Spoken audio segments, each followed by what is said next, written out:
Ya, jadi baik, selamat pagi. Hari ini kita akan membahas tentang Corona versus masalah-masalah sosial yang ada di Sumba Barat Daya, karena kebetulan hari ini saya berada bersama Yeremias Beora Kauan. Beliau seorang pegiat kemanusiaan yang sudah cukup lama tinggal di Sumba Barat Daya.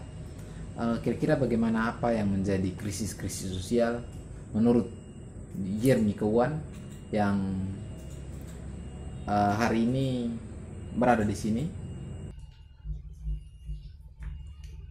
Baik, selamat berjumpa di Luninilan Official Channel. Pertanyaan yang sangat berat karena terkait dengan basic yang tidak pernah saya tekuni, tetapi hanya berbagi sebagai bentuk kepedulian kita bersama terhadap masalah-masalah yang ada di Pulau Sumba, Indonesia, dunia, khususnya di wilayah Sumba Barat Daya. Corona yang lagi bergejolak memang cukup memantik kepanikan kita semua, dan tentunya hal ini semua pihak pasti akan merasa sangat gelisah. Alasan satu saja, takut mati. Corona ini wabah secara global, secara dunia. Dia belum masuk, dan sekarang panik hanya untuk pencegahan. Kepanikan lebih besar dari virusnya itu sendiri. Stop, jangan salah mengerti. Bukan berarti kita tidak panik, tetapi porsi kepanikan harus diperkecil, Tetap waspada, itu kata yang pas untuk menyatakan ada virus global. Tidak panik bukan berarti diam diri dan tidak mencegah. Kita harus waspada. Kata positifnya itu ada pada kata waspada. Dan mengikuti seluruh aturan atau himbauan dari pemerintah. Corona ini belum masuk. NTT masih dinyatakan negatif. Kita sudah sedang memotong mata rantai penyebarannya dengan tinggal di rumah. Terkait dengan masalah ini, disandingkan dengan masalah sosial, agak miris.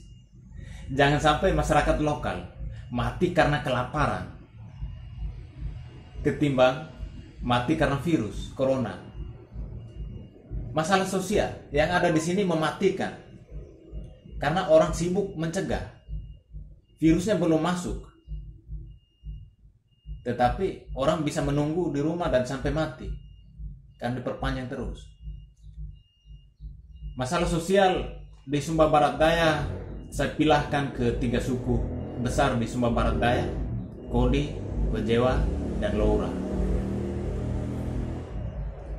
Pada umumnya beberapa kali melakukan kegiatan aktivitas di 3 wilayah ini, saya bisa menyampaikan sedikit informasi. Wilayah Wejewa memang diakui kerja keras. Loura politis. Kodi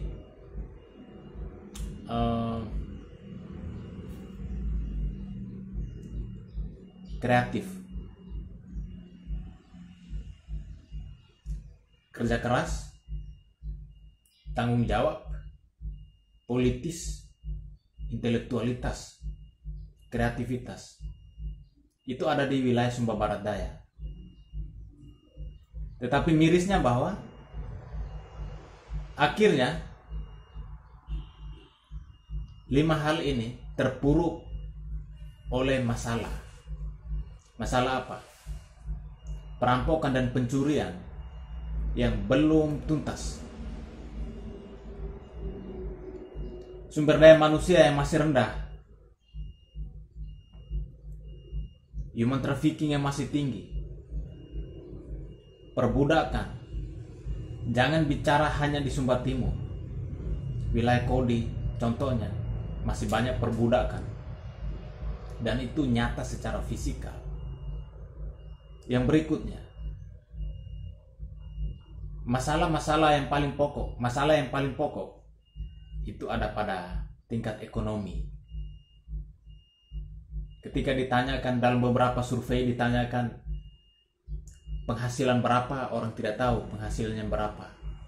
Data BPS saya pikir tidak valid, karena dia hanya melihat bagian atasnya. Karena syarat, ketentuan, kriteria orang miskin itu atap alang-alang, lantai tanah, dinding bambu, dan lain sebagainya, itu tidak masuk di wilayah Sumba. Dia atap alang-alang, dinding bambu, lantai tanah, tetapi punya hewan yang banyak, kaya, punya tanah lahan yang sangat luas, kaya. Tetapi semua hal ini, kekayaan yang tadi disebutkan, habis karena budaya.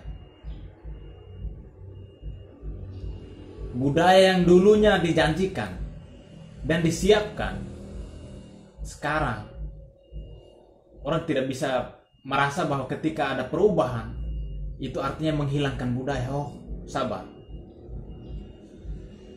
Melakukan perubahan itu juga bagian dari budaya peradaban. Budaya peradaban manusia selalu berubah-ubah, karena yang tidak pernah berubah itu adalah perubahan itu sendiri. Lingkaran arisan. Saya memberikan hewan kepada si A dengan catatan sewaktu-waktu dia bisa mengembalikan kepada saya. Tetapi masalahnya adalah ketika dia butuh dalam waktu yang sangat mendesak dan saya tidak mempersiapkan diri untuk menerima, untuk mengembalikan apa yang saya pinjam atau yang pernah dibawakan orang, itu masalahnya mulai muncul. Orang mulai stres. Di mana-mana saya melihat banyak sekali orang di jalan nyanyi sendirian, trauma berat, stres. Faktor utamanya itu ada pada budaya. Budaya kalau tidak direvitalisasi atau para rato tidak mau melihat keadaan ini lalu memperkecil porsinya, orang Sumba Barat Daya akan hidup dalam standar ekonomi yang sangat rendah, padahal kaya, miris. Jadi untuk masalah human trafficking butuh sumber daya manusia, karena data BPS contoh di NTT berbanding lurus dengan tingkat sekolah, buta hurufnya rendah, human traffickingnya juga meningkat. Di NTT ini, di Timur Tengah Selatan, di Soeh nomor 1 dan di Sumba Barat Daya nomor 2. Artinya bahwa buta huruf sama persis dengan tingginya human trafficking di Nusa Tenggara Timur. Tingginya kasus human trafficking nomor 1 ada di TTS Timur Tengah Selatan, yang kedua ada di Sumba Barat Daya. Seimbang. Buta hurufnya rendah juga, porsinya sama, tingginya human trafficking juga sama besarnya. Jadi semua masalah sosial bisa dikendalikan oleh kita semua pihak, tetapi fokus kita adalah pemerintah. Mengapa harus pemerintah? Negara ini milik semua warga masyarakat, dan negara memiliki anggaran yang tidak pernah habis. LSM bisa membantu, tetapi jangka waktu tertentu. Secara individual, misalnya ada teman saya dari Belgia membantu banyak orang yang ada di Kodi, tetapi dia tidak memiliki banyak dana untuk memberikan banyak orang yang ada di Kodi, yang setiap saat datang minta-minta. Ini catatan penting. Sehingga peningkatan ekonomi masyarakat harus seimbang dengan sumber daya manusia. Anak-anak harus sekolah sampai tuntas. Dan dalam proses mendapatkan ilmu pengetahuan harus benar-benar berkualitas. Kalau dia berkualitas secara pendidikan, mindsetnya bisa dirubah. Ketika kembali ke lingkungannya, dia bisa mempengaruhi lingkungan. Karena hanya ada dua kemungkinan. Kuliah di Jawa sekalipun, kau pulang di Kodi, kau tetap menjadi orang Kodi. Karena apa? Lingkungan. Ketika kau tidak bisa mempengaruhi lingkungan, lingkungan akan mempengaruhi Anda. Dan semuanya akan sia-sia. Oke, jadi terkait dengan dampak yang sekarang lagi berkembang virus yang lagi berkembang pesat ini, kira-kira tawaran solusi konkret menangani persoalan yang ada di Sumba Barat Daya ini apa, Pak? Solusi konkret saja. Solusi konkret dalam penanganan corona di Sumba Barat Daya. Yang pertama itu meningkatkan antibodi sendiri. Dengan cara makan makanan yang sehat, yang organik, yang ada di sekitar kita. Tidak perlu harus mengeluarkan uang banyak beli di toko. Karena semua alam sudah menyediakan, semuanya ada di sekitar kita. Ada pepaya, ada labu, ada jagung, semuanya ada di sekitar kita. Dan itu organik. Alam sudah menyediakan. Itu yang paling pertama. Karena virus masuk bagaimanapun, ketika ketahanan tubuhnya kuat, virus akan mati dengan sendirinya. Yang kedua, taati himbauan dari pemerintah. Jangan keluar rumah sebelum mata rantai ini dipotong bersih. Begitu. Jadi makan makanan yang sehat, ikut anjuran dari pemerintah. Corona dengan sendirinya pergi. Terima kasih. Oke, terima kasih Jeremy Kawan sudah memberikan sedikit masukan, sedikit pencerahan terkait beberapa persoalan yang ada di Sumba Barat Daya, termasuk juga penanganan COVID-19 yang sekarang lagi heboh.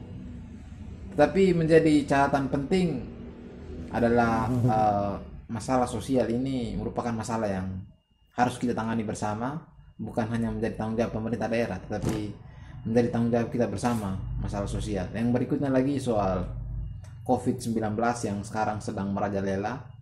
Jadi solusi konkret yang ditawarkan itu makan makanan yang bergizi, ikuti himbauan pemerintah, dan memberikan edukasi baik untuk orang di sekitar kita.